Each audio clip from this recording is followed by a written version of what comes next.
Allu Arjun arrest, ఆయన ఉస్మానియా ఆసుపత్రికి తరలింపు, కాసేపట్లో నాంపల్లి కోర్టులో హాజరు, రిమాండ్కు వెళ్లే విధంగా కేసు పగడ్బందీగా పెట్టినట్టుగా అర్థమవుతోంది. ఏమిటి అన్యాయం నాకు అర్థం కాదు. అల్లు అర్జున్ అంతర్జాతీయ ఖ్యాతిని గడించినటువంటి వ్యక్తి. పుష్ప 1, పుష్ప 2తో తెలుగువారికి గొప్ప పేరు ప్రపంచవ్యాపితంగా తీసుకొచ్చాడనేటువంటి భావనతో అందరు తెలుగు వాళ్ళు ఉన్నారు. జరిగిన తప్పేంటి? సంధ్యా థియేటర్లో ఆ రోజు సినిమా చూడటానికి ఎప్పటిలాగానే, అంటే తన సినిమా రిలీజ్ అయినప్పుడు కుటుంబంతో సంధ్యా థియేటర్కి వెళ్ళే ఆనవాయితీ ఉన్నటువంటి హీరో అల్లు అర్జున్ ఆ రోజు సినిమాకి వెళ్ళాడు.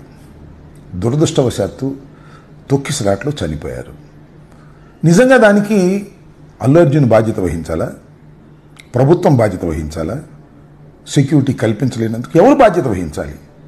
ఇది ఒక కీలకమైన ప్రశ్న. ఒకసారి వెనక్కి వెళదాం. ఇలాంటి సంఘటనలు ఎన్ని జరిగాయి రాష్ట్రంలో? ఆంధ్రప్రదేశ్లో ఎన్ని జరిగాయి? చంద్రబాబు నాయుడు గారి ఎన్నికలకు ముందు సభలు పెట్టిన చోట తొక్కిసలాట్లో చనిపోయారు. గుంటూరులో సంక్రాంతికి సంబంధించి సంక్రాంతి కానుక అని ఉయ్యూరు శ్రీనివాస్ అనే ఆయన ఒక ట్రస్ట్ పెట్టి అందరికీ చీరలు ఇస్తామని ప్రకటించారు. కొన్ని వేల మంది చీరలు తీసుకోవడానికి వచ్చారు. చంద్రబాబు నాయుడు గారు 2 చీరలు పంచి వెళ్ళిపోయాడు. తర్వాత తొక్కిసలాట్లో 3-4 చనిపోయారు. అలాగే దానిపై నెల్లూరు దగ్గర కూడా ఇలాగే ఒక చోట చనిపోయారు. అక్కడ దాకా ఎందుకు? పుష్కరాల్లో చంద్రబాబు నాయుడు గారు ముఖ్యమంత్రిగా ఉన్నప్పుడు 2015 పుష్కరాల్లో, గోదావరి పుష్కరాల్లో సుమారుగా 29 మంది పైచిలకు చనిపోయారు. ఎవరు దీనికి బాధ్యులు? చంద్రబాబు నాయుడు గారు వహించాలా? లేదు. ఘరానా మొగుడు సినిమా సూపర్ హిట్ అయింది. ఆ శతదినోత్సవానికి అనుకుంటా సాక్షాత్తు చిరంజీవి గారు గుంటూరు వచ్చారు, బ్రహ్మానందరెడ్డి స్టేడియంలో. అప్పుడు తొక్కిసలాట గురై చనిపోయారు. దానికి ఎవరు బాధ్యత వహించాలి?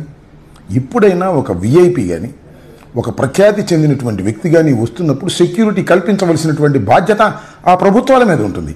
అంతే తప్ప అతని మీద ఉండదే. నాకు ఆశ్చర్యం ఇదంతా కూడా. పుష్ప హీరోని ఇవాళ అరెస్ట్ చేసి టీవీలన్నీ అదే వార్తలు. ఇవాళ ఎందుకు అరెస్ట్ చేశారు? అసలు ఎందుకు అరెస్ట్ చేశారు? ఇవి చాలా లోతైన ప్రశ్నలు.